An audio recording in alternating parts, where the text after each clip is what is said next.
This is the last interview in a 3-part series on longevity, where we actually go very deep, and we go deep with the people leading these discoveries. So I went straight to the scientists and researchers who are digging in and finding out transformational information, and we're talking to them right at the source. So if you've missed the other two, you should totally tune in.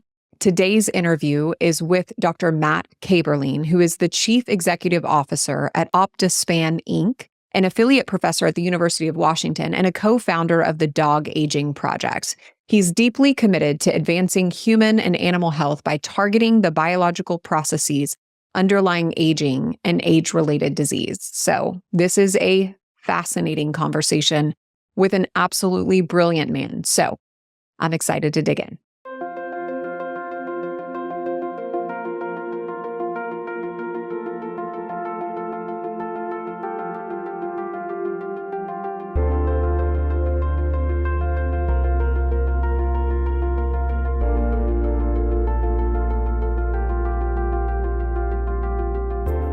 So I am so incredibly grateful to have this conversation. I have been following your work for a while now and am excited to share it and all of your knowledge with our listeners. So I kind of wanted to start by laying the groundwork a little bit and building the foundation that we can take people through the journey on. So I wanted you to tell me a little bit about the concept of biological aging. How does it differ from what we think of as age? And give us a little, any foundational aspects that you think are important.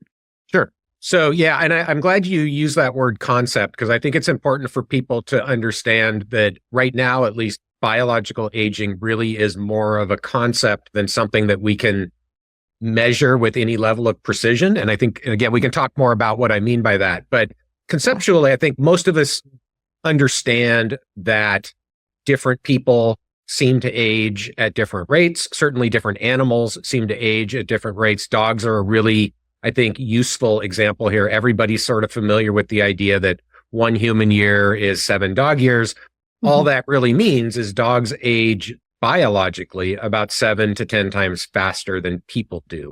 Mm-hmm. And so there's this differentiation between chronological age, which is just passage of time, number of birthdays. You think about your dog, your 3-year-old poodle that's 3 human years, right? Chronologically. But your 3-year-old poodle is biologically more like 20 or 25 in human biological age. So that's the concept of biological aging, that there is an aging process that is biological in nature, meaning it is controlled by genes and environment, and that it's different in different people or different animals.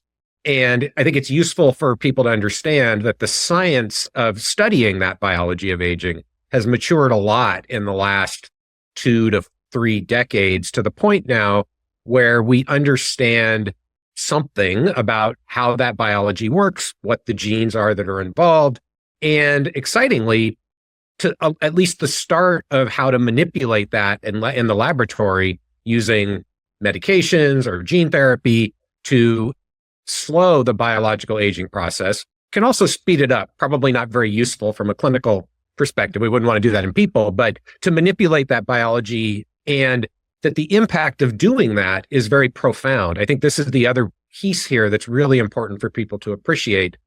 If we're successful at slowing biological aging, I guess I should say when we're successful, because we can now do this in laboratory animals, at the same time that we increase lifespan, we slow the onset and progression of pretty much every age-related functional decline and disease at the same time.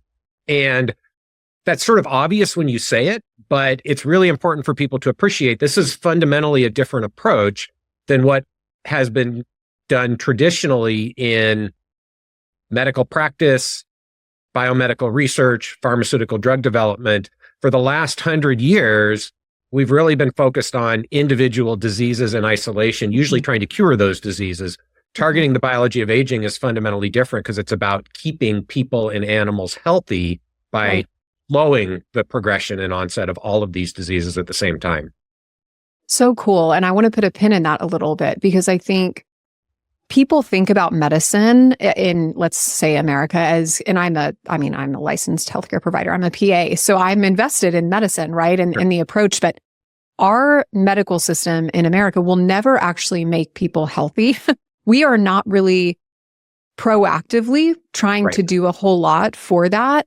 We are, exactly as you said, we are treating disease. And so when the disease shows up, our medical system's really pretty darn good at treating it. But it's a different concept than trying to keep people healthy and prevent disease, which I'm really invested in as well, obviously. So I love that. So cool. Tell me how, I know you study deep into this. Tell me how you look at signs of aging in your research. Like, what are the hallmark signs? Sure. So again, I think it's useful to kind of set the framework and say that there are lots and lots of ways to quote unquote measure biological aging, right? Mm-hmm. Again, very simplistic. Humans are really good at this, just looking at each other, right? We can, I mean, within bounds of precision, we can do a pretty good job of estimating. Right. I'm 25, you're 32. Oh, right. No, but no, I mean, you get what I mean, that clearly I'm older than you. We can see that looking at each other, and most people can probably put a guess on our ages. So that is a metric of biological age. And it turns out that people have done studies where if you, in a very controlled way, use images of people's faces and artificial intelligence, the AI can actually pick up on features in the images that within 1.5, 2 years can usually predict chronological age very, very well. So there are features within just the way we look that are predictive of our age, right? And so now I said chronological age. One of the interesting things here is we can also often look at each other and say, oh man, that guy looks really old for his age, or you look really young for your age, right? So there are also features that are predictive of what we think are biological age, which is that aspect of what our eyes are picking up. So that's one way to measure biological age. And then what has evolved, I think, in the field are more molecular, cellular, tissue level metrics of biological age. And then the other piece, and we can talk about these biological age clocks, because I'm sure lots of people have heard about them, and there's a lot of interesting science there.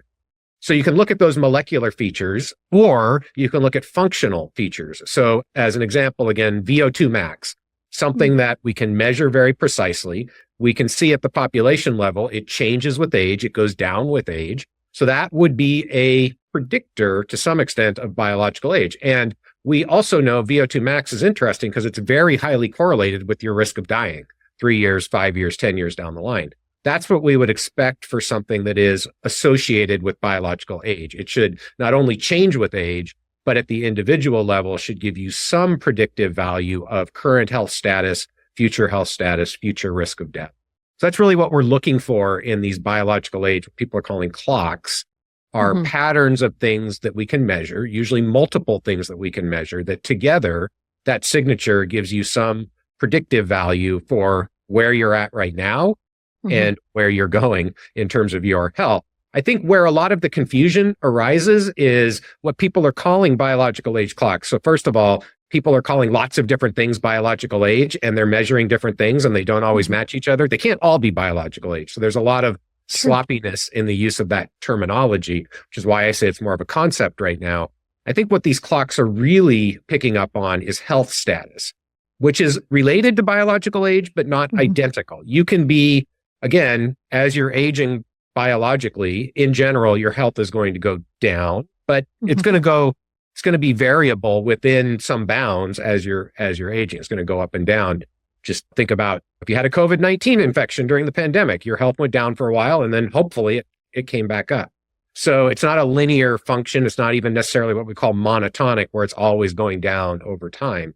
So I think what these clocks are really picking up on is current health status, and that is predictive. It's correlated with biological age, and it's correlated with future health status. So it's a messy and complicated field right now. That may have been a little bit confusing the way I answered it, but hopefully it gives people a flavor for some of the challenges right now around what people are calling biological age. Is being, I think, misused a lot, even in the scientific literature. And then when you get on the internet, it's all bets are off. Totally. Right. It's almost creates too much subjectivity. Right. Tell me about, and I've heard you touch on this before, and you kind of teased it a minute ago. Tell me about these companies that offer a measurement of your biological age. I'm uniquely invested in this because my husband is 9 years older than me, but is younger than me in my biological age, and I refuse to accept it. Well, again, which biological age? Just take enough tests and you'll find one that gives you the answer you want. I like it. So, I mean, I think that's the first take home. These direct-to-consumer tests are more noise than signal. I personally don't think there's any value to consumers other than if you get entertainment out of it. But I don't think they're telling you anything actionable or useful at this. And I want to be careful and say that the research use of these algorithms that people are calling biological age clocks is very useful. And we're learning things about the biology of aging and how these changes are associated with health outcomes in the future. I think, unfortunately, in the direct-to-consumer space, first of all, none of these things are FDA approved or approved by any regulatory body. There's no transparency on quality control. I've done some personal experiments. I know other people have that where the noise is just, it outweighs any possible signal, which is why I feel pretty confident that people aren't going to get useful information out of it. And then I would go a step further and say, even if they worked, right, so, which they don't, well, there's no actionable information right now from these biological age tests. So you might get a number. It's not your true biological age. It's one thing that we can measure that's correlated with health, but it doesn't tell you what to do about it. Yeah. So that's the other piece is I don't think people recognize that these aren't actually giving you real tangible information on what you should do. And unfortunately, the companies that are packaging these tests with supplements, there's no science supporting the fact that you should take their supplement based on the test. It's just a marketing gimmick. So we can, if you want, I can tell you like how these things work, but that's really the take home. They're measuring specific, usually blood-based or saliva-based markers. These are molecular markers that are correlated with, in the research world, correlated with either mortality, your risk of dying in 3 years, 5 years, or 10 years, or your risk of developing specific age-related diseases. Tell me, like, I know some of them do telomere measurement. Is that one, unreliable? Two, there's just an absence of independent sort of quality control review? Or tell me your thoughts on that. Sure. So the first thing to say is there's a few flavors of the common biological age tests that are being sold right now. There are actually several apps you can download on your phone that'll do that facial imaging biological age metric. So if people want to do that, interesting with that. But then there are these kits that you can buy. Usually they'll range from $300 to $600 that you either do a prick your fingers and put blood on the card or put saliva in a tube. So those are usually measuring something called epigenetics, or specifically DNA methylation, which is a specific type of epigenetic mark. So first of all, just kind of definitional, epigenetic just really means on top of the genome. So it's not sequencing your DNA. That's 23andMe or some of these other companies that will tell you your DNA. What this is doing is looking at specific chemical modifications to the DNA, methylation in this case, that influence which genes are turned up or turned down, turned on or turned off. So it's a control regulatory point on top of your genome. Okay. So what people have done, and there are hundreds of thousands of methylation marks in each of our genomes, and they're changing with time, and they're influenced by your environment, what you eat, what you breathe, and they control which genes are turned on or turned off. And so there's hundreds of thousands of these marks. And what scientists have done is asked, if we look at all the hundreds of thousands of these marks, is there a subset in the dozens that are most correlated with your risk of dying in 10 years? And the way they've done this is because we have what are called biobank samples from people 10 years ago, 20 years ago. Some of those people are no longer alive. So we can do this on their samples from 10 years ago and say, okay, these 25 methylation marks at specific places in the genome are strongly correlated with your risk of dying in 10 years, or at least their risk of dying in 10 years in these biobank samples. And it turns out when you do that, you can get these patterns that are pretty good at predicting chronological age or risk of dying or risk of developing specific diseases. That's what these tests are measuring. That works in the scientific literature because people have quality control and they're doing these things, replicating them. And we know what the statistics are on the error associated with the measurement itself.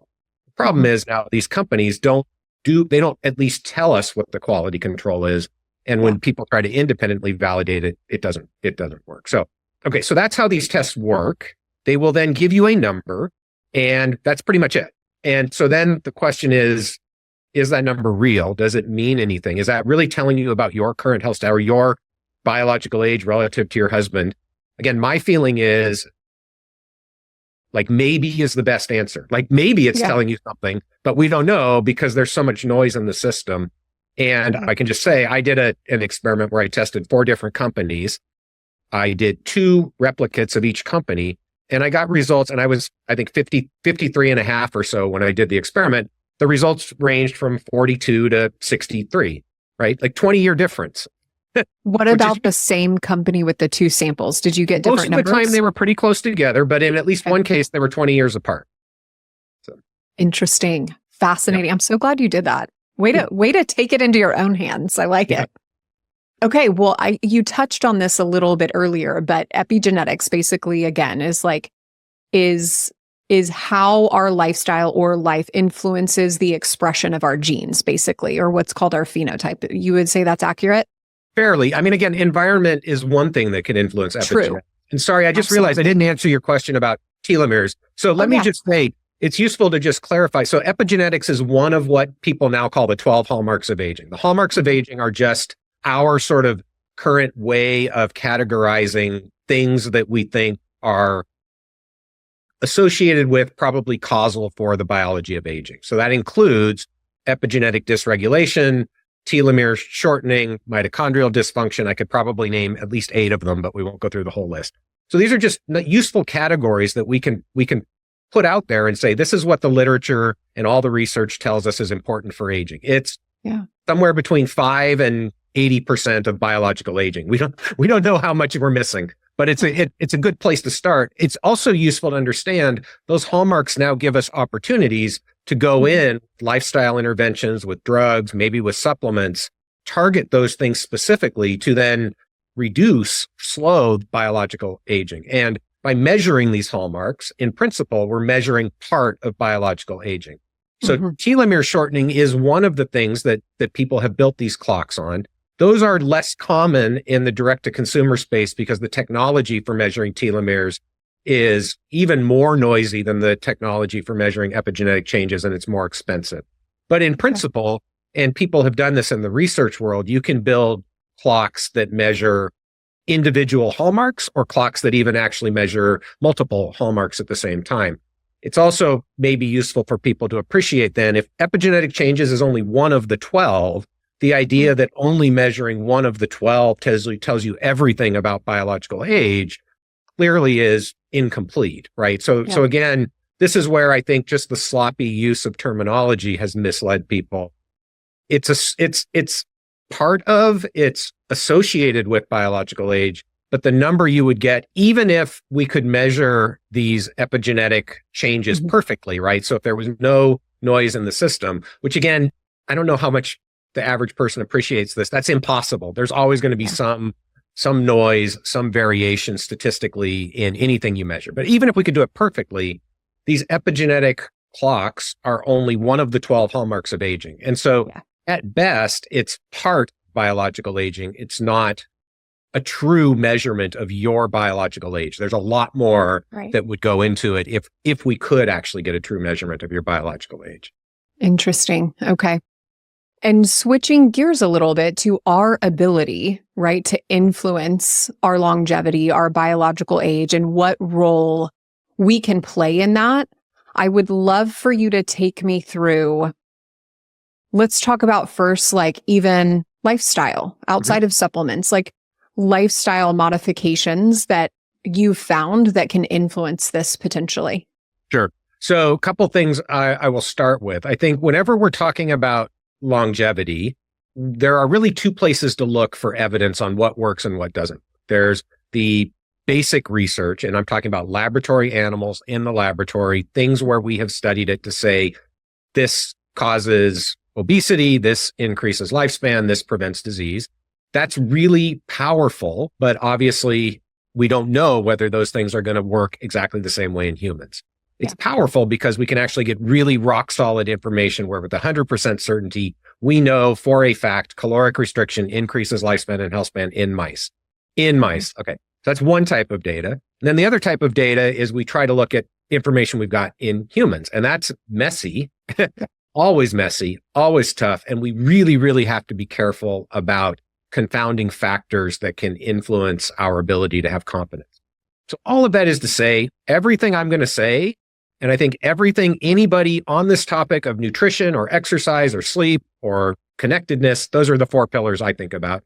It's all probabilistic. Some of them were 95% sure it's right. Some of them were 5% sure it's right. But anybody who tells you with 100% certainty, you should do this, everybody should do this, is at least overstating the case, I would say. So there are a few things, though, that I think are generally good advice that the vast majority of people are going to benefit from. And so, again, if we can start with nutrition. So the way I think about it is there's a couple ways that I kind of frame this. One is you can really ask three questions. What's most important? What you eat, when you eat, or how much you eat, right? I put how much you eat and what you eat really close together, really, really important. I put when you eat way down the list. And I think by when you eat, I mean things like fasting, intermittent fasting, stuff like that. I think for some people, those are really good strategies to the extent that they help you control what you eat and how much you eat. Independent of that, there's really not much evidence in the literature that fasting or intermittent fasting has benefits in and of itself if you're not changing the composition of the diet or the total amount being eaten. So hopefully that's clear. But there's a lot of confusion out there about the idea that fasting is this miracle thing and you can eat whatever you want and you can make up for the amount you didn't eat when you were fasting. That might be true. There's just no real evidence in the scientific literature to support that. So that's sort of one way I frame it. The other way is when you think about what you eat and how much you eat. So how much is tricky, right? This is where if we look at the literature in laboratory animals, the answer would be everybody should be eating about 700 calories a day for their entire life. That's in mice, that's the level of caloric restriction ballpark that gives the biggest effect on lifespan. The problem is these mice are in a very not sterile, but pathogen controlled environment, temperature control, very cushy living. And mice don't typically die from loss of bone density, frailty, loss of muscle mass. In people, we know that's really important as you're getting older, right? We know that if you fall down when you're in your 60s and 70s and break your hip, that's really, really bad. So frailty, loss of bone density is really important. So I don't think, even if caloric restriction slows biological aging in people, I think there are other deficits that will be uncovered from that level of caloric restriction that would offset any benefits. So that's where we really need to look at the human data. In my view, I think somewhere in the middle range of body weight. So again, BMI is not a great tool, but it's a crude tool that's okay. You want to be towards the lower end of normal for most people. I think body composition is a much better way to gauge if you're eating too much and really looking at your, especially visceral adipose, lean mass, and bone density. Again, if you don't eat enough, if you're undernourished, you're going to probably struggle to have adequate lean mass, and you're going to have low bone density, and you're going to have hormonal problems and other things going on. And if you're overnourished, you might have fine bone density, but you're going to have a lot of visceral adipose. I think that's a pretty good way to kind of gauge how much you eat. And then what you eat, and this is really, I think, the critical, and these things are tied together, of course, but what you eat is really probably the easiest lever for most people to pull here. And again, from a general perspective, I think avoiding highly processed foods, especially foods with lots of added sugars. I'm not saying anything probably people haven't heard before, but maybe it's nice to just reinforce.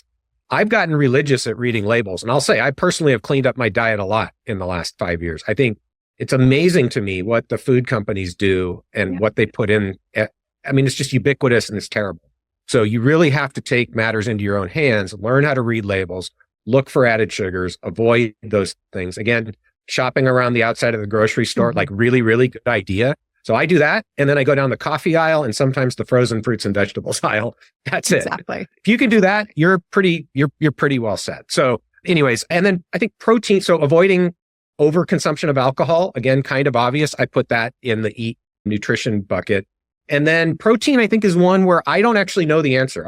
I know what I do and I know what works for me.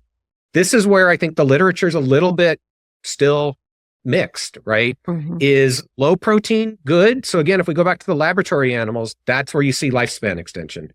Right. In people, probably lower risk of cancer, but also probably higher risk of low bone density, low lean mass, metabolic perturbations, maybe. Is high protein better? Again, I haven't seen much evidence that and by high protein, let's just say 1 gram per kilogram up to 1 gram per pound of body weight. So that, pretty big range, but let's just call that high protein. Some people will say, well, that puts you at higher risk for cancer. That's true. It's not a big effect. And it's really, as far as I can tell, only been documented in people who are eating a low quality diet. So people who are overnourished, right, eating a low quality diet, eating high protein, that does seem to be associated with higher risk of cancer and maybe some other negative health outcomes. In a population of people who are not overnourished and eating a high quality diet, I haven't seen anything that convinces me that, again, for most people, that a relatively high protein diet has any negative consequences. And I think, like many people, I personally find it to be more satiating. So it's just, I'm not hungry all the time. It's easier not to overeat.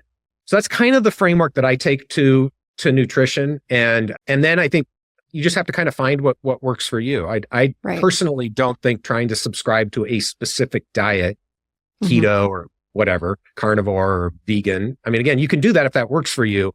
I don't think any of those work for a large swath of the population. If you really want to have a diet, like the one where there's the best evidence would be Mediterranean diet. For sure. I was going to ask that, like a couple follow-up questions. One is, I know blue zones, right, tend to eat lower-ish protein, at least from animal sources, and definitely like substitute in legumes and lentils, et cetera, seems to be a theme. Do you feel like that extrapolates to support the median sort of middle range of protein consumption, or is it something else that maybe I'm missing, perhaps? I mean, I think first of all, you have to be a little bit careful with the blue zones. I think there is a growing body of evidence that may have been overstated in some cases. So I think some of them, it's clearly the case. Like Okinawa is one where this has been researched and documented. At least historically, Okinawans lived 5 to 6 years longer than mainland Japanese. That's one of the blue zones. A lot of the blue zone stuff, we'll see how that plays out. But you are right in that population, right? It was a relatively low protein diet.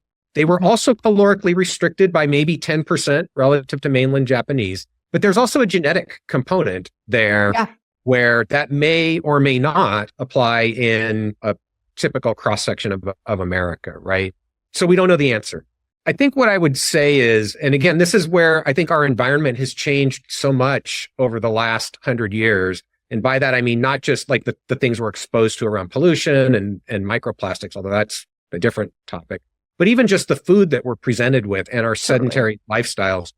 Again, that's why I'm not really strongly advocating for a particular protein consumption. I think you really have to find what works for you. I think for a lot of people in our current environment, with the food choices that we have, a low protein diet can be less satiating and makes you more prone to eating bad things, other stuff. Yeah. But again, it's going to be different for different people. And I guess the other thing I would say is what we don't have is the compare group. If we could take Okinawans and then we could create an identical population and have them eat similar calories, similar quality diet, but high protein, what would happen? Maybe they would live shorter, maybe they would live longer. We just don't have that.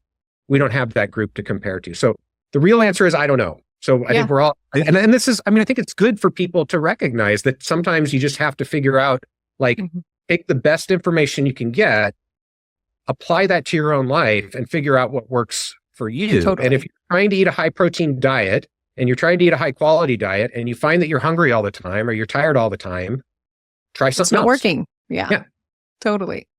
One other follow-up question. So I want to circle back to caloric restriction, because I know that in mice that has a pretty significant lifespan extension, or roughly around 30% with extreme caloric restriction, right? A little bit more, actually. So yeah, it's kind of interesting. So the the largest lifespan extension, so I'm going to be very specific here. The largest lifespan extension from a non-genetic intervention. What I mean by that is we didn't go in and change the genome and allow the mice to go through development with a different genetic makeup. So caloric restriction is a non-genetic intervention. We're applying that once they're adults. The largest lifespan extension in the literature from a non-genetic intervention is an experiment that was done, probably started in the 1980s, where they did a range of caloric restriction and found that at the greatest level of restriction, which was about 65%, they got about a 60% increase in lifespan. And those mice were long-lived. So this was a really, really big effect. This would probably be like getting people out to 130, 140 years on average. And then some people would live even longer. That's crazy. So that's the biggest effect. So it can be pretty big. It is useful for people to appreciate. And this is what is often not talked about in the caloric restriction conversation. When people have looked at lots of different mouse strains, so different genetic backgrounds, there's somewhere between maybe 20 and 35% of genetic backgrounds actually have a negative response to a given level of caloric restriction. So took 100 strains of mice and we put them all on 30% caloric restriction. Maybe half of them will get a lifespan extension. There would be some where there was no effect, and maybe a quarter would actually have their lifespan shortened. So there is this interaction with your genetic makeup and that shouldn't surprise anybody, but there is an interaction with your genetic makeup that influences how you as an individual respond to caloric restriction or really to any dietary change. Yeah. And then obviously, like, this isn't medical advice. It's extrapolated data, but do you think it would extrapolate to humans with more obviously mild caloric restriction? Right. Do you think that could promote? So I'll tell you what I think, and I will admit up front it's pure speculation. Yeah, totally. But that's why you're here. I want what you think. So I am confident that caloric restriction in humans engages many of the same biological changes within this network that we think is regulating aging as caloric restriction in mice. So things like turning down mTor, turning up AMP kinase, reducing IGF-1. Those things happen in mice. They happen in people. This is well documented. That leads me to believe that caloric restriction probably slows much of biological aging in humans the same way that it does in mice. Yeah. I also believe that for most people, there are other negative consequences of at least severe caloric restriction that offset those benefits, which is why I sort of landed at low end of normal, whatever caloric intake you need to get to be around low end of normal is probably optimal for longevity. But having said that, we're all different, and I'm not at low end of normal, and I feel like I'm in a pretty good place for where I want to be. And I know if I was at low end of normal, I would be hungry and miserable. So you kind of also have to figure out, again, what is working for you. Might I live a little longer? Maybe, but I'd rather enjoy my life now and be able to do the things I want to do. So that needs to be part of the conversation. But yes, my guess is that caloric restriction does slow biological aging in humans, much like it does in mice. But for most people, there are going to be offsetting detrimental consequences that would make it not worth it and might even ultimately have a shortening effect on their lifespan or health span.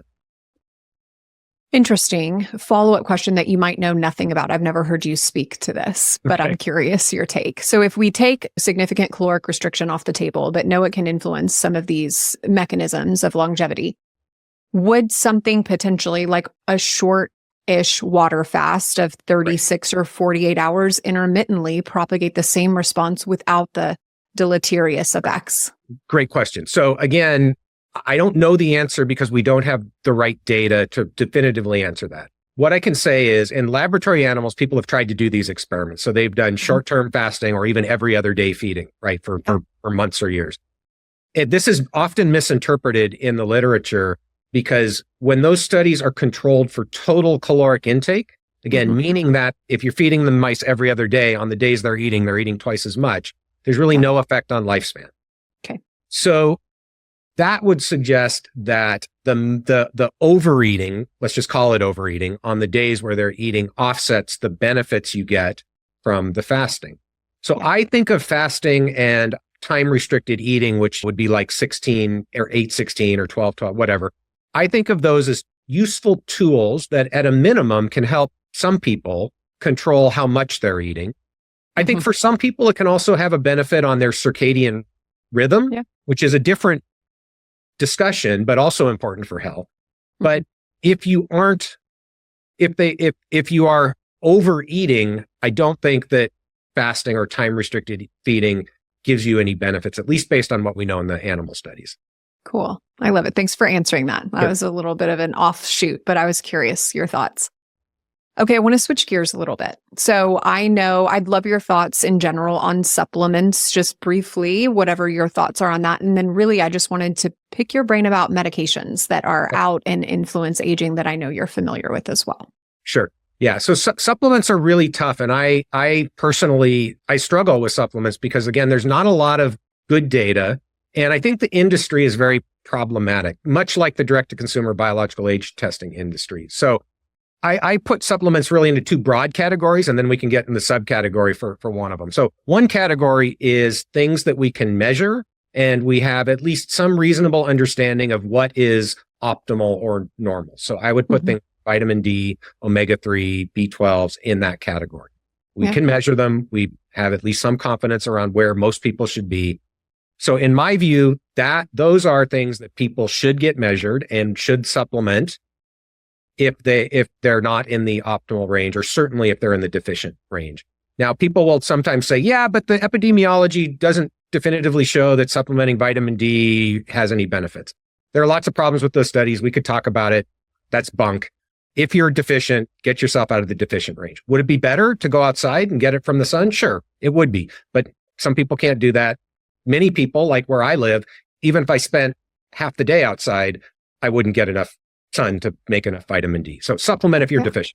So measure, intervene, measure again. So that's pretty easy. Then the category are things we can't measure. We don't have definitive data. Might work, might not work. We don't know what the risks are. That's almost everything else, unfortunately. Right. Then you have to get into this probabilistic territory of, okay, if we try to look at all of the information that's out there, take out all the garbage that's on the internet that just isn't real, what can we conclude about the different supplements? And so some of these are going to be what people are calling longevity supplements. And then there's a bunch of other supplements that really have no data on longevity, but certainly could impact health, right? So to keep this from getting too far afield, let's just mostly focus on the ones that are in my wheelhouse, which would be longevity. So what would I call a longevity supplement? It would be something that has been tested in laboratory animals and shown to increase lifespan and or health, right? So it's a pretty small list of things that fit that category. And of those, most of them haven't been reproducible. So there's not a lot that we can point to and go like, yep, people should be taking that for longevity. So the stuff that people, I'm sure, have heard about would include NAD precursors. So NAD itself, nicotinamide riboside, NMN, niacin, or nicotinamide. So NAD itself, people, you can take that orally, but it's not really bioavailable. So you can either get IV, or there are now, I think, some sublingual formulations. And then the others are oral precursors you can take that are supposed to boost NAD. The rationale here is that NAD levels decline with age. NAD is involved in a bunch of important metabolic processes. And if we supplement the NAD back up, that could be good for mitochondrial function and overall longevity. Mitochondrial dysfunction is one of the 12 hallmarks of aging, by the way. So the evidence to support that were some early studies that showed lifespan extension from NAD precursors in mice. Those have not been replicated. So it's kind of like, who knows what the real answer is for longevity. But there is a growing body of evidence that there are at least some potential health span benefits from NAD precursors in mice. There's also a couple of warning signs that at least some NAD precursors in aged mice might cause things like kidney pathology. So they may not be as safe as people. So should people take NAD precursors? I don't know. Right. I don't know. Maybe.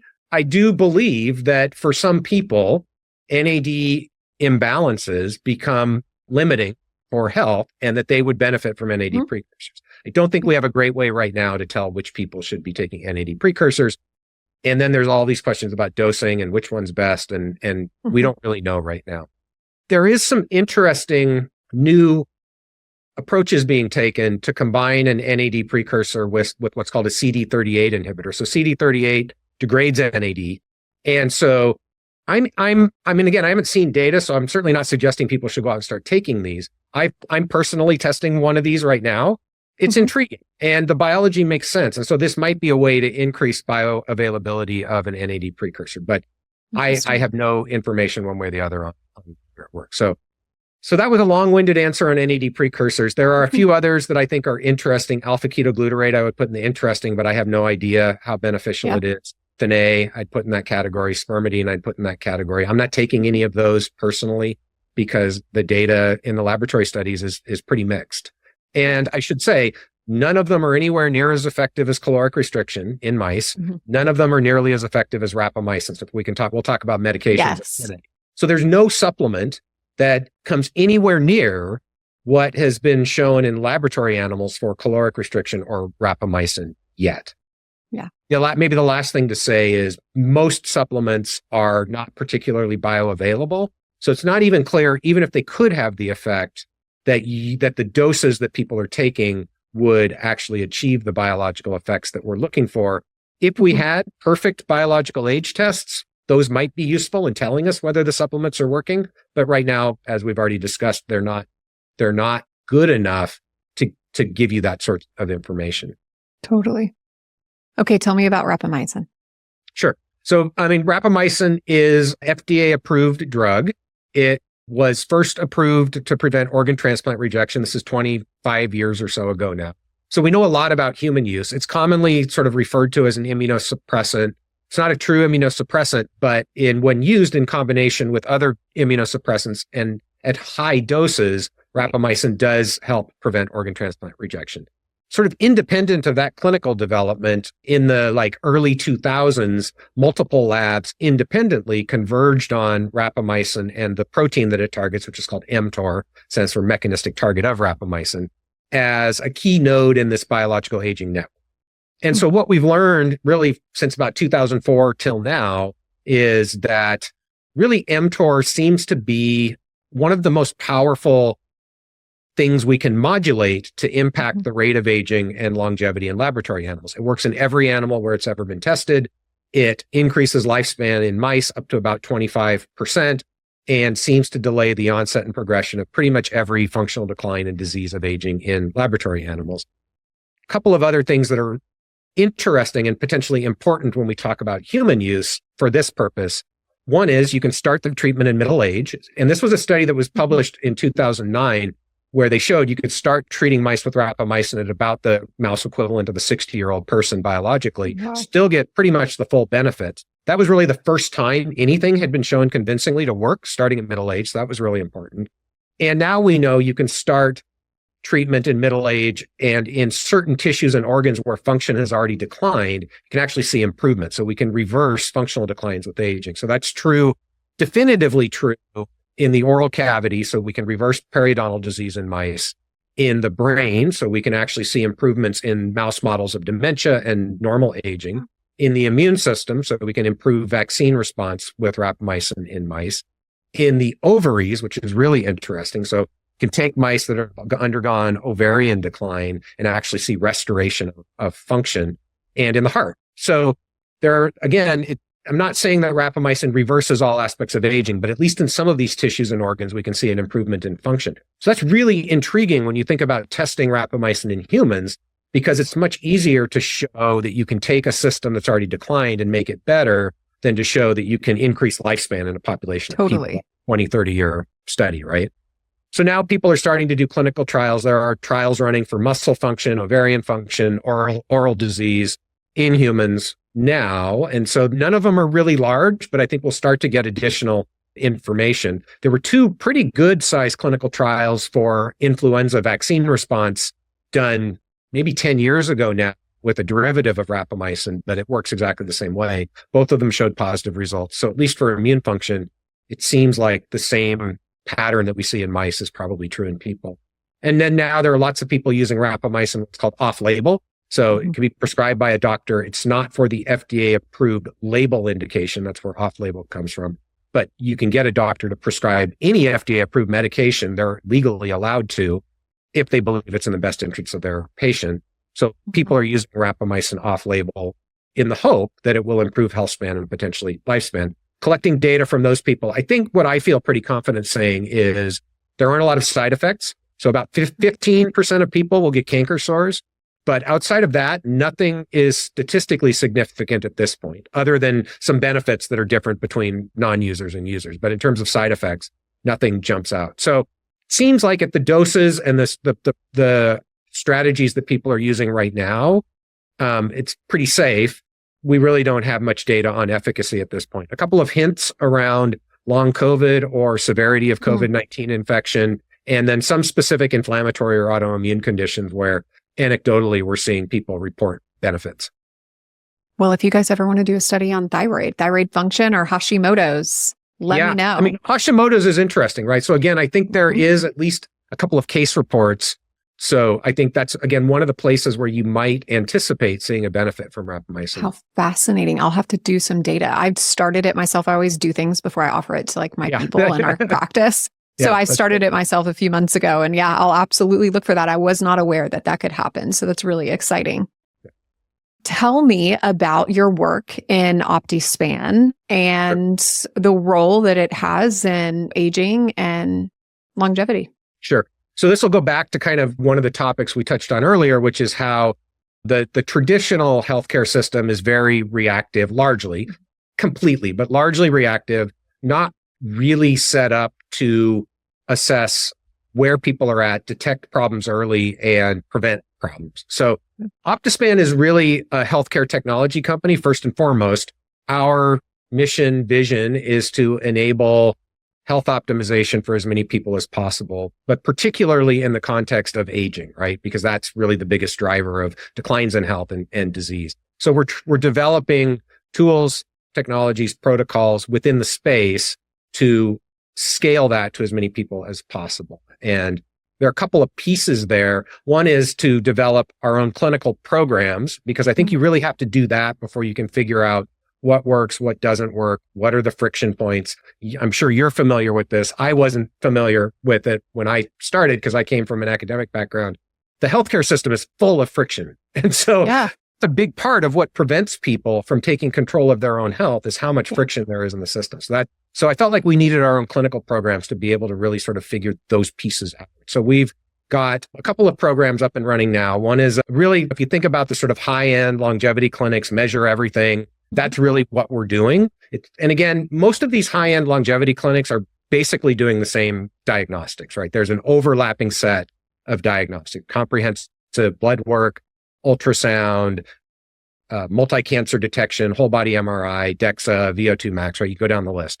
So we're doing that. And again, but partly with an eye, of course, with getting people onto the best health span trajectory that they can get on, our clients, but also with an eye to what works, what doesn't work, what do we change? One of the things we've changed is we're no longer recommending biological age testing or microbiome testing. It's just not useful. It's not actionable at this point in our view. So figuring out what doesn't work as well as what does work, and then trying to develop optimized approaches at different price points so that there's got to be an 80-20 here where you can get 80% of the benefit for 20% of the cost. Figure out what that is so we can make it available to a lot more people. And to the people who want to take matters into their own hands, provide enough information that allows them to do that. Now, I do want to state, well, our other program is a corporate program. So we are currently running the corporate healthcare program for a company called Sabi Corporation.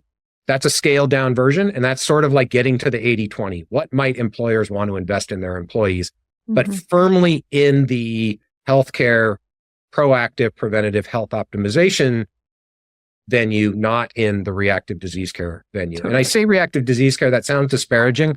I'm not at all suggesting we don't need that. We do need that. Right. People are still going to get sick. But wouldn't it be better to keep people healthy and for as long as possible? So that's what we're doing in our clinical programs right now. Again, with an eye though to figuring out how do we make this available to as many people as possible. Well, thank you for that work. That's absolutely incredible and so needed. Like people need that. We need that. Corporations need that. So yeah, exciting. And actually, one more thought that I'd just like to add is I think so far, and I don't think this will change, we have chosen not to go the direct to consumer route. I know a lot of companies are doing that. I'm not trying to disparage people who go that route. I think in any of the direct-to-consumer market right now, there are misaligned incentives. And because of the regulatory environment, it makes it very difficult to actually give people medical care doing direct-to-consumer. So I worry a little bit, maybe more than a little bit, about the sort of proliferation of all of these companies that are offering a variety of different diagnostics to consumers, but then not giving them any further follow-on care on how to interpret or act on that. And the idea that you can go get an MRI or a comprehensive blood test, and then it's like, take this to your primary care doctor if something looks bad. Most primary care docs are not going to be equipped to deal with that. So I worry that that is not helping people, and in fact, maybe creating a lot of anxiety for people who are then put back into the reactive disease care system without the tools to navigate it. So right. I think there should be an ongoing conversation about how we actually create tools that enable people to get the care that they need. Absolutely. And that's sort of my mission, obviously in the niche of thyroid and hormones, but right. Educating and empowering people to actually get to the finish line for right. sure, not right. halfway there. Tell us how we can find out more about Optispan and find more details about it and follow your journey. Sure. Our website is www.optispan.life. We have a podcast channel, the Optispan podcast. So I would definitely encourage people to check that out. It's a mix of science of longevity and hopefully really actionable things that people can do within their own healthcare journey. And we've got quite a bit of content up there. So please check it out. I love it. Well, thank you so much for coming today. I've been looking forward to this conversation for so long. And thank you for taking the time to share your knowledge and wisdom and for all of the work that you put into helping us live more of a health span, lifespan. So thanks. Thank you. It's been a pleasure.